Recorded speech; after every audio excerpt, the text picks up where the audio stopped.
नमस्कार, आप देख रहे हैं एम सरकार और मैं कौशल। उत्तर प्रदेश के फतेहपुर जनपद के खागा थाना क्षेत्र में स्थित सरस्वती बाल मंदिर इंटर कॉलेज में 25 सितंबर को एक घटना घटित हुई, जिसमें विद्यालय की ही पढ़ने वाली 12वीं की छात्रा प्रिया मौर्य ने विद्यालय में ही एक बड़ा कदम उठा लिया। अस्पताल में इलाज के दौरान बच्ची की मौत हो गई। अब परिजनों ने इस पूरी घटना के पीछे आरोप लगाए कि बच्ची स्कूल की ही बस से स्कूल आया जाया करती थी और बस का जो ड्राइवर था शिव सरर उर्फ मामा, जिसका नाम बताया जा रहा है, वो बच्ची के साथ में अभद्रता और छेड़छाड़ करता था। इसकी शिकायत परिजनों ने प्रिंसिपल से की तो प्रिंसिपल ने भी परिजनों को डांट करके भगा दिया। 25 सितंबर को बच्ची स्कूल जाने के लिए बस में चढ़ी, जहां बस ड्राइवर के द्वारा बच्ची के साथ में गाली गलौज और अभद्रता की गई। इसी बात की शिकायत बच्ची ने प्रिंसिपल से विद्यालय पहुंचने पर की। तो परिजनों का आरोप है कि प्रिंसिपल ने भी बच्ची को ही डांटा, जिससे बच्ची आहत हो गई और ये सारा घटनाक्रम हुआ। पुलिस ने आरोपी शिव सरर उर्फ मामा को गिरफ्तार करके जेल भेज दिया। लोगों ने यह भी आरोप लगाए कि लोगों ने कैंडल मार्च निकाला था और लड़की के भाई के द्वारा पुलिस पर भी आरोप लगाए गए थे कि कैंडल मार्च के दौरान पुलिस ने उसके ऊपर लाठीचार्ज किया है। हालांकि पूरे मामले में क्षेत्राधिकारी खागा को जांच सौंपी गई थी। अब लोगों ने प्रिंसिपल पर भी कार्रवाई की मांग की थी, क्योंकि कहीं ना कहीं प्रिंसिपल की भी भूमिका इसमें नज़र आ रही है। अगर प्रिंसिपल के द्वारा ड्राइवर के ऊपर कार्रवाई की गई होती, ड्राइवर को निकाल दिया गया होता, तो कहीं ना कहीं यह घटना घटित ना होती। अब 2 अक्टूबर की शाम को लोगों ने कैंडल मार्च निकाला।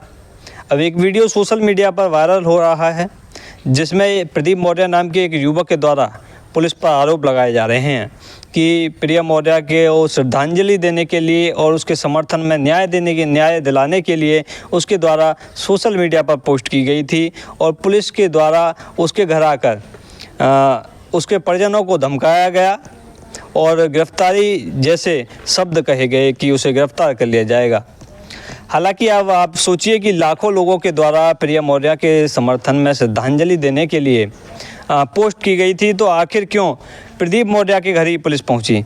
इसके पीछे की जो पूरी वजह है वो जान लीजिए कि उस युवक के द्वारा भ्रम फैलाया जा रहा है। क्योंकि हमारा कर्तव्य है कि कोई भी अगर भ्रामक सूचना लोगों तक पहुंचाई जाए या ऐसी कोई भी भ्रम की स्थिति लोगों के बीच में ना बने। अब आपको बता दें कि आखिर प्रदीप मौर्य के घर पुलिस क्यों पहुंची। दरअसल प्रिया मौर्य को श्रद्धांजलि देने के लिए पोस्ट करने पर पुलिस युवक के घर नहीं पहुंची।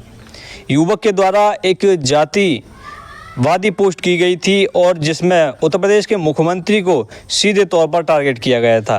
कहीं ना कहीं युवक के द्वारा ये संदेश देने का प्रयास किया गया कि उत्तर प्रदेश के जो मुख्यमंत्री हैं वो अपने जाति के गुंडे और बदमाशों को संरक्षण दे रहे हैं, और यही पोस्ट उसके द्वारा सोशल मीडिया पर की गई, जिसके बाद में पुलिस ने इस पोस्ट का संज्ञान लिया था और युवक के घर पर अमेठी पुलिस पहुंची थी, ताकि युवक को चेतावनी दी जा सके कि ऐसी कोई भी जातिवादी पोस्ट युवक के द्वारा ना पोस्ट की जाए, ताकि लोगों के बीच में गलत संदेश ना जाए।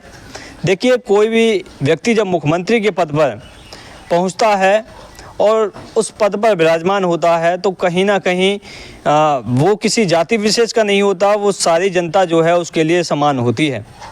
और ऐसी स्थिति में अगर मुख्यमंत्री के ऊपर आरोप लगाए जाएं तो ये कहीं ना कहीं गलत है, और इन सभी आरोपों का अमेठी पुलिस ने पूर्ण रूप से खंडन किया है। नमस्कार, मैं प्रदीप मौर्य। आप लोग अभी फतेहपुर की बहन प्रिया मौर्य वाली घटना से परिचित होंगे।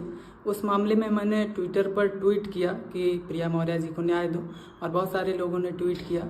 तो उस मामले से आज अमेठी की थाना जायस के अंतर्गत पुलिस जो है वो मेरे घर जीप से पहुंची। उसमें दरोगा जी थे, दीवान जी थे और 2 कांस्टेबल भी थे। तो उन्होंने कहा कि प्रदीप मौर्य कहाँ है। मेरे घर पर मेरी मम्मी मिली, मेरी भाभी मिली। तो कहा गया, तो फिर बोली नहीं है। तो भैया पहुँचे तो उनको कहा गया तुम्हारा भाई कहाँ है। तो भैया बोले नहीं है, वो कल शाम को आएगा, पूछा गया तो फिर बोले ठीक है चलो तुम चलो, तुम्हारे भाई को कोतवाल साहब कुछ बताना चाहते हैं। तो बोले क्या बताना चाहते हैं। बोले तुम्हारा भाई ट्वीट किया है। तो बोले कौन सा ट्वीट है। तो बोले वो तो कोतवाल साहब ही बताएंगे। तो मेरे भाई जब वहाँ गए तो उनको बताए कोतवाल साहब की तुम्हारा भाई जो है वो जाति विशेष को लेकर के ट्वीट करता है और तुम्हारे भाई के खिलाफ़ मुकदमा लिख रहा हूँ और वो चाहे जहाँ भी होगा उसको मैं पकड़ के लाऊंगा। तो इस तरीके से घटनाएं हुई। एक तरीके से मुझ पर और मेरे परिवार पर मानसिक प्रेशर बनाने की कोशिश की गई। मैं पूछना चाहता हूं, क्या बोलना गलत है? क्या भारतीय संविधान के अंतर्गत अनुच्छेद